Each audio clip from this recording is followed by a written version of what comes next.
आप सभी के हृदय में विराजमान परमात्मा को मेरी राम राम।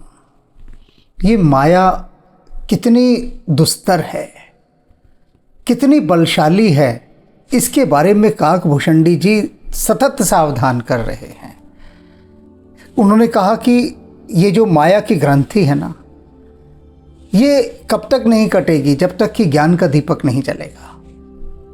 और ज्ञान का दिया जलाने के लिए कितनी कठोर साधना करनी पड़ती है, वह सारी कठोर साधना काकभूषणी जी ने पिछले प्रसंगों में बताई है। अनेक भक्तों के तो ये संदेश आए मुझे कि इतनी कठोर साधना कोई कर ही नहीं सकता, हो ही नहीं सकती, और ज्ञान का दिया जल ही नहीं सकता। तो हमने उनसे कहा कि लगता है आप लोग ध्यान से इनको सुन नहीं रहे हैं, बिल्कुल ध्यान से नहीं सुन रहे। क्योंकि यदि ध्यान से सुन रहे होते तो देखते कि ऊपर काकभूषणी जी ने कहा है कि यदि प्रभु की कृपा हो तो, ये भूल गए कि यदि प्रभु की कृपा हो तो सारे संयोग बन सकते हैं, सब कुछ काम हो सकते हैं। अब प्रभु की कृपा हो गई, ये ज्ञान का दिया भी जल गया।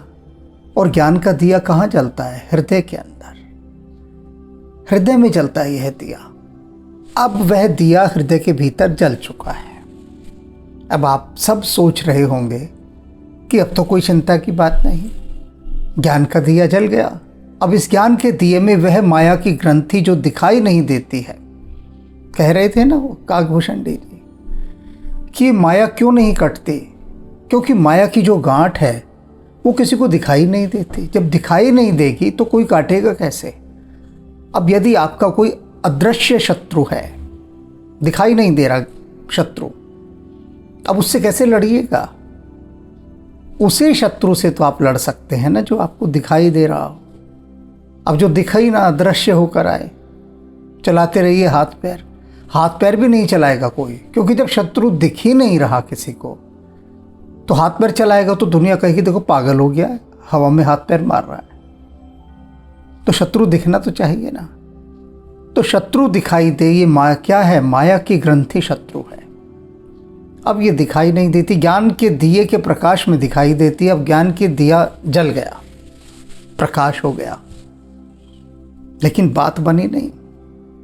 क्यों नहीं बनी? क्योंकि माया ने हार नहीं मानी है। माया भला कभी हार मानती है? ऐसी दुस्तर माया है ये, जो कभी हार नहीं मानती, पीछे पड़ी रहती है। तो माया ने क्या कर रखा है? पहले से ही अपने कारिंदे हृदय में बिठा रखे हैं, अपने जासूस, अपने भेदिए बिठा रखे हैं। आप कहेंगे हमारे भीतर हृदय में तो ऐसा कोई नहीं है, हृदय में तो देवता बैठे हैं। बिल्कुल सही कहा, ये देवता ही तो काम खराब करते हैं। ये देवता माया के द्वारा बिठाए गए होते हैं कि जब सारे कार्ड फेल हो जाएं तब ये इक्के काम आए। ये जो देवता है ना, ये इक्के हैं, माया के कार्ड्स के, माया के ताश के, और इक्कों से बड़ा कोई है ही नहीं। तो ये देवताओं को बिठा कर रखती है, क्योंकि आपको लगेगा देवता थोड़ी ना आपका नुकसान करेंगे, नुकसान तो राक्षस करेंगे। तो देवता से आप लापरवाह हो जाएंगे कि नहीं इनसे कोई खतरा नहीं, और खतरा उन्हीं से है, क्योंकि वो माया के बिठाए हुए हैं। अब यहाँ से समझना शुरू कीजिए कि हृदय के भीतर दीपक जला हुआ है, और वहाँ पर वो देवता बैठे हैं। और वो देवता क्या काम करते हैं? वो देखते हैं कि माया ने अब ये विषय वासनाओं की हवा भेजी है इस दिए को बुझाने के लिए। तो देवता सारे खिड़की दरवाजे खोल देते हैं, जबकि वो बैठे किस लिए? हृदय में, रक्षा के लिए। लेकिन नहीं, वो माया के अधीन होकर उन सारे खिड़की दरवाज़ों को खोल देते हैं। और तब क्या होता है? जब सो प्रबंधन उर्गृह आई, तब ही दीप विज्ञान बुझाई। अब वो जो हृदय के अंदर ज्ञान का दीपक जल रहा है, जब सो प्रबंधन उर्गृह आए, वो जो तेज हवा के झोंके उस हृदय रूपी घर में प्रवेश करते हैं। कैसे प्रवेश करते हैं? देवताओं ने खोल दिए खिड़की दरवाजे, अब वो प्रवेश कर गए। तब ही दीप विज्ञान बुझाए। अब वो जो विज्ञान का दीपक जला था भीतर, ज्ञान का दीपक, विज्ञान का दीपक, यानी और अधिक उन्नत दीपक, जिसमें माया दिखाई दे जाती है, क्या करती है? वह उस आध्यात्मिक दीपक को माया बुझा देती है कि जलाओ। कितनी मेहनत करके दिया जला था।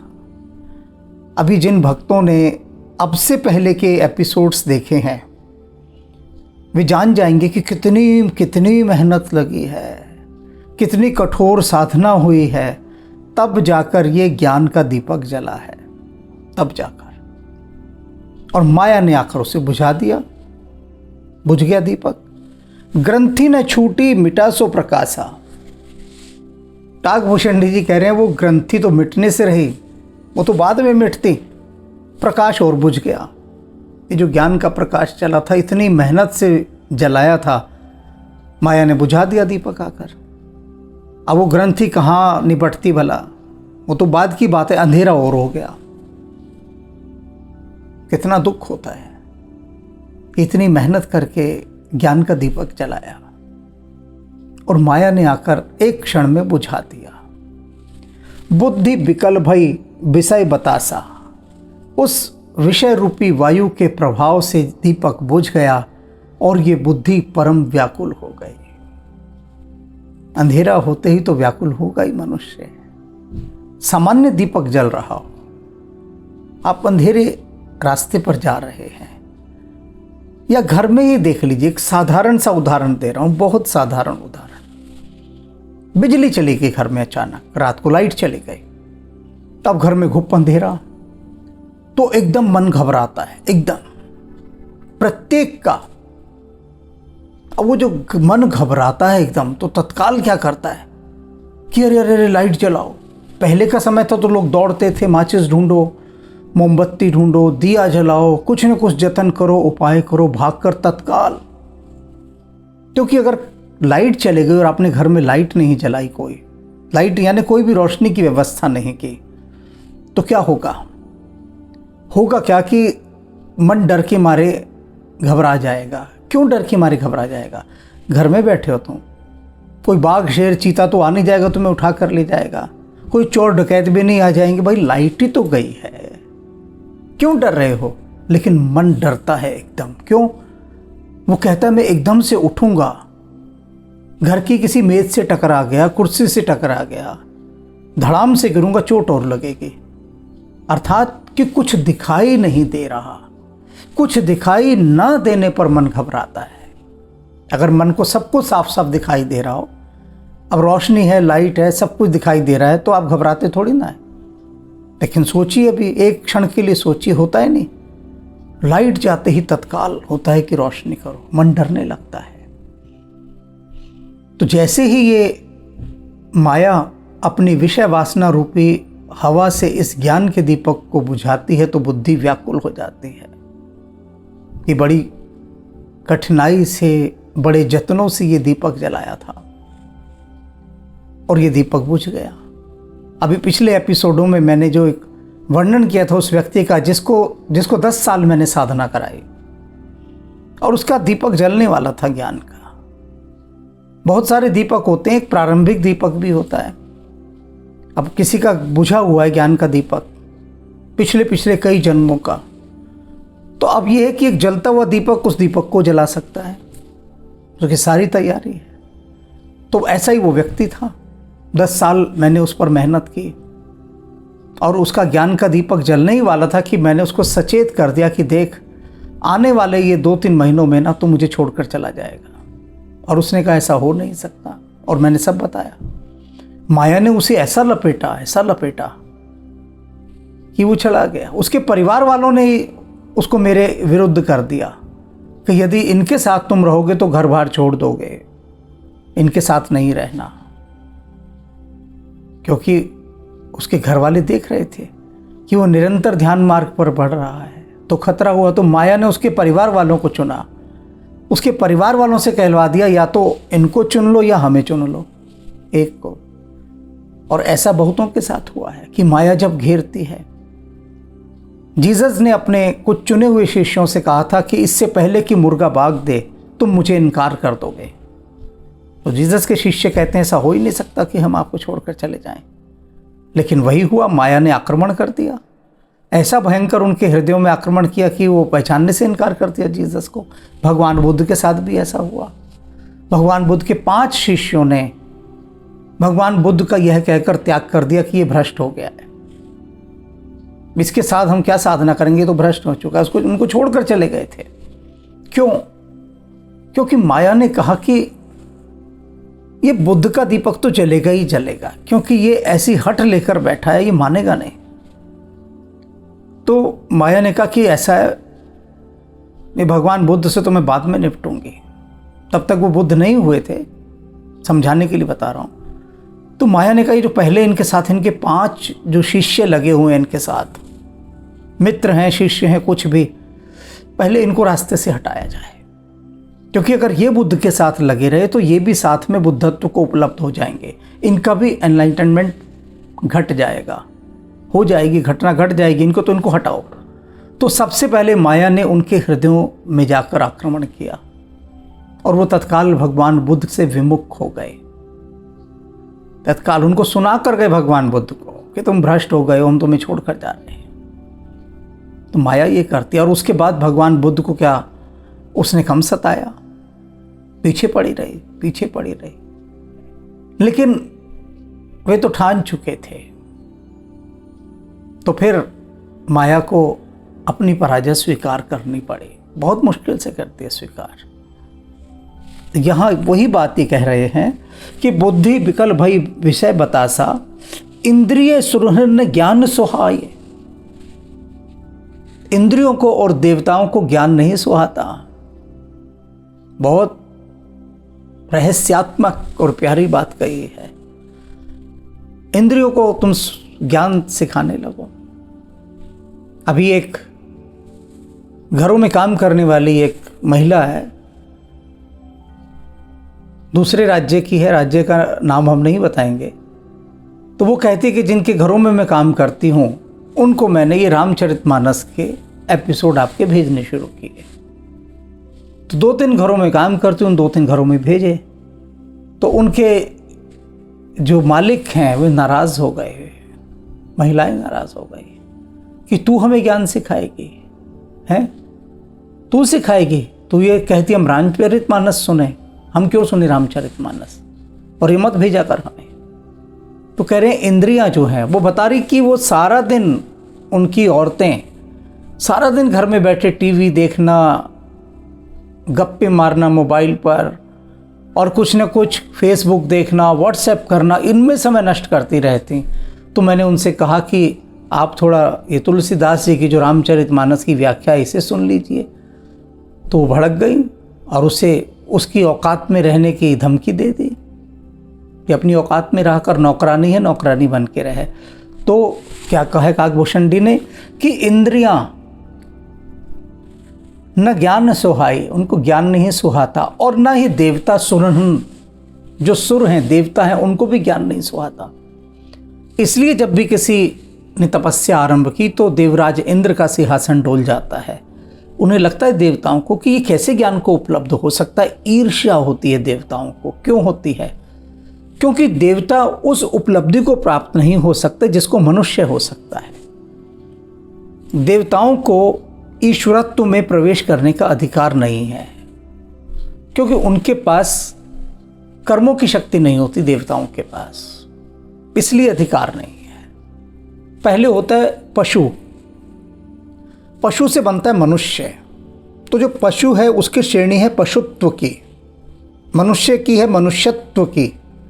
अब मनुष्य जो है अपने कर्मों से देवता बनता है, तो देवत्व की उपलब्धि होती है उससे। 4 चरण हैं: पशुत्व, मनुष्यत्व, देवत्व और ईश्वरत्व। ईश्वरत्व अंतिम चरण है, यानी देवता के बाद मनुष्य सीधा ईश्वर बनता है। स्टेज है, जैसे आप पढ़ाई में क्लासेस एक के बाद एक उत्तीर्ण करते चलते हैं। तो मनुष्य क्या होता है? देवता बनता है। तो देवता में जो उसको कर्म भोग मिलता है, उस कर्म भोग को भोगता वो फिर वापस लौट कर आता है। तो देवत्व से सीधा ईश्वरत्व में नहीं जाता। अब वे मनुष्य जिनको देवत्व भी मिल जाता है, मनुष्यत्व के होते हुए भी वो देवत्व पर ही नहीं ठहरते, वे अपने कर्मों से ईश्वरत्व की छलांग मारना चाहते हैं। वे ये नहीं कहते कि ठीक है हमें देवत्व उपलब्ध हो गया, अब हमें आगे नहीं चाहिए। सिद्धियां भी यही होती हैं। सिद्धियां क्यों माया ने रखी हुई हैं रास्ते में? लालच। किसी को एक सिद्धि मिल गई, वो वहीं अटक के रहता है, जन्मों जन्मों उन्हीं सिद्धियों में अटका रहता है। लेकिन जो वास्तव में सुजान होते हैं, ज्ञानवान होते हैं, वो अटकते कहीं नहीं, अटकते कहीं नहीं। सिद्धियां भी मिल जाएंगी, रिद्धि सिद्धि सब मिल जाएंगी, देखेंगे भी नहीं उनकी तरफ, आगे बढ़ेंगे। देवत्व को भी उपलब्ध हो गए, फिर भी एक तरफ देवत्व को भी नहीं देखेंगे। अब जब देवत्व को भी इग्नोर कर दिया, उपेक्षा कर दी, तो यात्रा तो फिर आगे ईश्वरत्व की होनी है, वहाँ की यात्रा होनी, तब उपलब्ध होगा। इंद्रियां सुरन न ज्ञान सुहाई, तो इसलिए देवता रोकते हैं। देवताओं ने तो हृदय में सारे खिड़की दरवाजे खोल डाले कि विषय वासनाओं की हवा आ जाए। विषय भोग पर प्रीति सदाई। और क्या होता है, इन दोनों की, इंद्रियों की और देवताओं की, दोनों की दृष्टि क्या होती है? विषय भोग पर प्रीति सदाई। इनकी सदा प्रीति जो है ना विषय और भोगों पर होती है देवताओं की। विषय समीर बुद्धि कृत भोरी। और ये जो विषय की वायु चलती है ना, जब ये क्या करती है? बुद्धि कृत भोरी, ये बुद्धि को बावला बना देती है। अब बुद्धि जब बावला बन गई, विक्षिप्त हो गई, पागल हो गई, तब उसकी समझ कहाँ रही? समझ तो समाप्त हो गई। तो ये माया अपना खेल ऐसे रचाती है, तेहि विधि दीप को बार बहोरी। अब कहती है माया जब एक बार किसी का दीपक बुझा दे, जो ज्ञान का दीपक जल गया है, तो फिर वो व्यक्ति दोबारा उसे भला किस प्रकार से जगाए?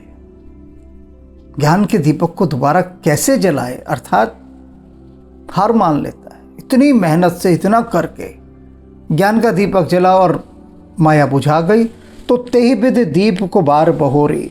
तब फिर दोबारा ज्ञान रूपी दीप को उस प्रकार से कौन जलाए? कौन इतनी मेहनत करे? सब छोड़ देते जाओ। अब वो जो व्यक्ति 10 साल से जिसको मैंने साधना कराई, जिसका ज्ञान का दीपक जलने वाला था, वो थोड़ी सी हिम्मत और रखता, लेकिन बुद्धि क्या थी? कह रहे हैं ना, विषय समीर बुद्धि कृत भोरी। ये जो विषय की जो बुद्धि पर माया का प्रभाव होता है ना, वो बावला बना देता है, और उसको बावला बना दिया, पूरा बावला बना दिया, तो छोड़कर चला गया वो एकदम। अब वो दोबारा थोड़ी ना 10 साल लगाएगा अपने कि फिर से क्षमा याचना करे और मुझसे कहे। मिला एक दो बार मेरे को वो, और मुंह फेर लिया, मुंह फेर लिया। और कल तक जब तक वो अपनी यात्रा में था, मेरे आगे रो रो कर, गिड़गिड़ा कर, हाथ जोड़ जोड़ कर कहता था कि मेरा विकास करो, मुझे आगे ले जाओ, मेरा साथ मत छोड़ना। और उसको कितने मैंने संकटों से बाहर निकाला, ऐसे संकट जो उसे कभी छू कर नहीं गए, साइड से निकल गए, उसको पता भी नहीं लगा। और माया हर बार मुझसे नाराज हुई कि ये क्या कर रहे हो? तो मैंने कहा वो मेरी ट्रेनिंग में है अभी, तो तू उसे छेड़ मत ज़्यादा। हर बार मैंने उसे बड़ी से बड़ी मुसीबतों से बचाया, उसे पता भी नहीं, पता भी नहीं। और जिनका पता था उनसे बाहर निकाला, आउट ऑफ द वे जाकर उसकी मदद की। माया को मैंने कहकर रोके रखा, लेकिन माया ने कहा रोके रखो, रोके रखो। बहुत माया ने मेरी बात मानी उसके संबंध में, लेकिन माया ने कहा एक दिन मैं उसको ऐसा रगड़ूंगी, बुरी तरह से ऐसा रगड़ूंगी कि वो खुद ही छोड़कर चला जाएगा। और वही माया ने किया, वही किया। तो ये जो बात है, विषय समीर बुद्धि कृत भोरी, तेहि विधि दीप को बार बहोरी। तब फिर जीव विविध विधि पाई है संस्कृति कलेश। और कहते फिर क्या होता है? फिर ये जो जीव है, तब फिर जीव, उसके बाद यह है जीव विविध विधि, अनेक अनेक प्रकार से, अनेक विधियों से पावही पाता है संस्कृति क्लेश, संस्कृति के कलेश। संस्कृति कहते हैं संसार को, जो संसार शब्द सुना है ना आपने, ये संस्कृति के संस्कृति से बना है। संस्कृति कहते हैं जो सरक रहा है, संस्कृति का मतलब जो सरक रहा है। ये जो संसार है ना, इसका मतलब होता है जो सरक रहा है। तो ये जो संस्कृति है, जो सरकने वाला संसार है, इसमें फिर ये जीव नित्य क्लेश पाता है, क्योंकि बारंबार आवागमन के चक्रों में बंधेगा और माया उस पर छाई रहेगी। जब माया छाई रहेगी तो मन में खेद होगा, क्लेश होगा, दुख होगा, विकार होगा, और उन सब के विष के प्रभाव से वो जो जीव है भयंकर क्लेश पाता है, भयंकर क्लेश पाता है। तब फिर जीव विविध विध पाई है संस्कृति क्लेश, हरि माया अति दुस्तर तर न जाई बेगेस। कह रहे हैं, हे पक्षीराज, हे पक्षीराज, हे पक्षीराज, सुनो सुनो, हरि माया अति दुस्तर। ये जो हरि की माया है ना, अति दुस्तर है, अति दुस्तर। दुस्तर माने जिसे कोई पार नहीं कर सकता, तर न जाई बेगेस, इसे कोई पार नहीं कर सकता, तर नहीं सकता इस हरि की माया से। ये इतनी दुस्तर है, इतने पहरे बिठाए हुए हैं इसने, इतने पहरे, कहाँ कहाँ से बचेगा, कैसे कैसे रूप धर के ये चलती है। धर्मराज युधिष्ठिर, जय हो धर्मराज युधिष्ठिर। धर्मराज युधिष्ठिर भारतीय मनीषा में एकमात्र ऐसे पात्र हैं जो सदेह स्वर्ग गए हैं। सुना है ना, आप पे मरे स्वर्ग न जाई हैं। बिना मरे कोई स्वर्ग नहीं जा सकता, स्वर्ग जाने के लिए मरना तो पड़ेगा ही। लेकिन धर्मराज युधिष्ठिर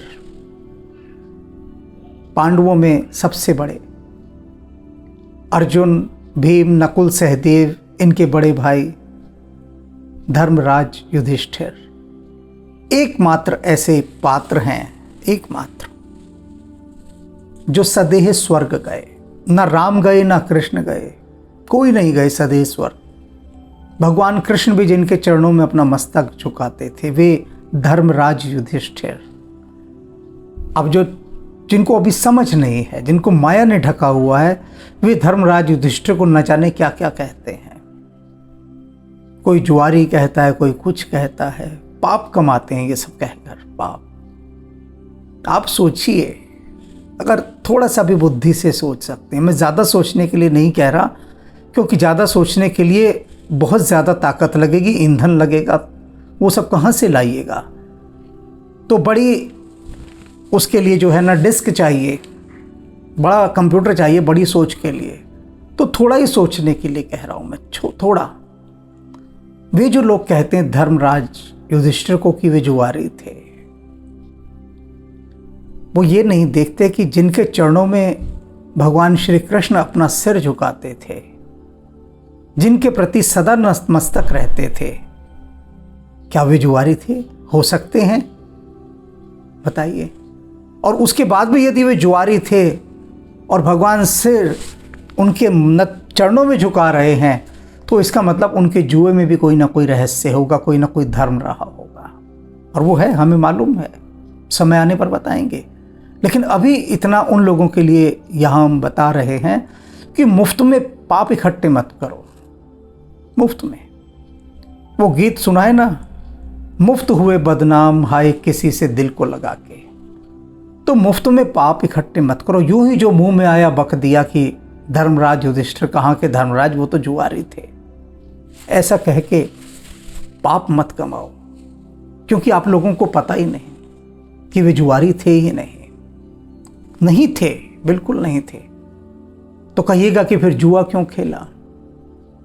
वो कहेंगे ना। अभी तो हम जो हमारी आध्यात्मिक उपन्यास माला चल रही है रघुवंश नाथम, जिसमें भगवान राम पर लोगों ने इतने आरोप लगाए। उन लोगों ने, जिन सभी लोगों को भगवान राम ने ही बनाया, राम की रचना है सब, उनके ही बनाए हुए उन मनुष्यों ने भगवान राम पर इतने आरोप लगाए कि उनकी बुद्धि पर छाई उस धुंध को हटाने के लिए हनुमान जी ने हमसे पूरी राम कथा लिखवाई दोबारा से, नए सिरे से, कि ये लिखो, नए सिरे से नया एडिशन लिखो। हर चीज़ का लेटेस्ट एडिशन होता है ना। उन्होंने कहा पहले भगवान वाल्मीकि ने लिखी, वो एक वर्क के लिए थी, उसने पढ़ा, ठीक है काम। उसके बाद दूसरा हुआ तुलसीदास जी से लिखवाई। अब ये इतने लंबे युग के बाद उन्होंने हमें पकड़ा कि अब राम जी की व्याख्या तुम करोगे, उन संदर्भों में करोगे जिनसे लोग समझ सके, क्योंकि इस समय माया बहुत प्रभावी है। तो इस समय लाखों भक्त ऐसे हैं जिन्होंने इन आध्यात्मिक उपन्यासों का अध्ययन किया और कहा कि हमारी बहुत सारे माया के प्रभाव समाप्त हो गए उनका अध्ययन करने के बाद, और होंगे, क्योंकि ये ज्ञान की दिशा में जलने वाला एक दीपक है जो हनुमान जी जला रहे हैं। तो मैं बात कर रहा था धर्मराज युधिष्ठिर की और माया की। वहां लौटकर आते हैं, कह रहे हैं हरि माया अति दुस्तर तर न जाई बेकेस, इसको पार नहीं किया जा सकता। अंतिम परीक्षा होनी थी। धर्मराज युधिष्ठिर हिमालय में है, देह त्याग के लिए सब गए हुए हैं वहां पर, और स्वर्ग से विमान आता है धर्मराज युधिष्ठिर को ले जाने के लिए, बाकी किसी को नहीं आया। हिमालय यात्रा में सब अपने अपने शरीर को गिराते जा रहे थे। द्रौपदी गिरी, अर्जुन गिरा, नकुल गिरा, सहदेव गिरा, भीम गिरा, युधिष्ठिर चढ़ते रहे आगे हिमालय के ऊपर, चढ़ते रहे। जब उन्होंने चढ़ाई अपनी आरंभ की थी इस योग निद्रा के लिए, तो उनके साथ एक कुत्ता चल रहा था। वो कुत्ता साथ चलता रहा, सब गिरते गए, लेकिन कुत्ता धर्मराज के साथ आखिर तक। स्वर्ग से विमान आता है,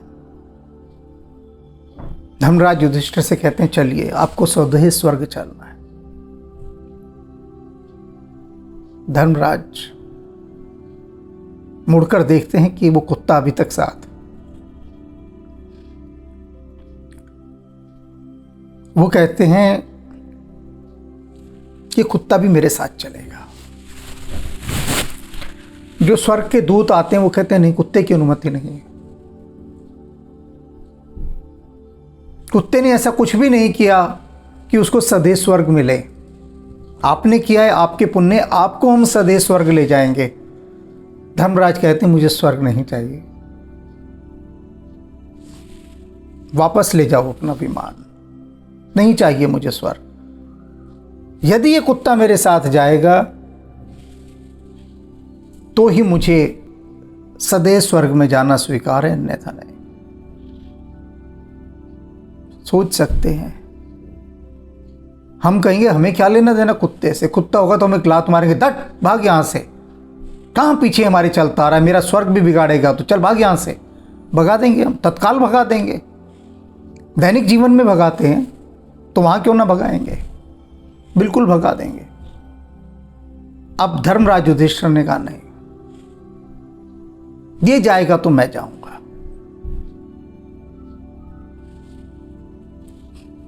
कुत्ते के रूप में स्वयं यमराज उनकी परीक्षा ले रहे थे। धर्मराज प्रकट हुए, बोले कि माया आपको छू नहीं सकी। माया ने अनेक प्रयास किए, और वो तो देवता हैं, देवता भी उनको छलने आए थे, उनकी तपस्या भंग करने आए थे देवता स्वयं कुत्ते का रूप धारण करके, तो नतमस्तक हो गए।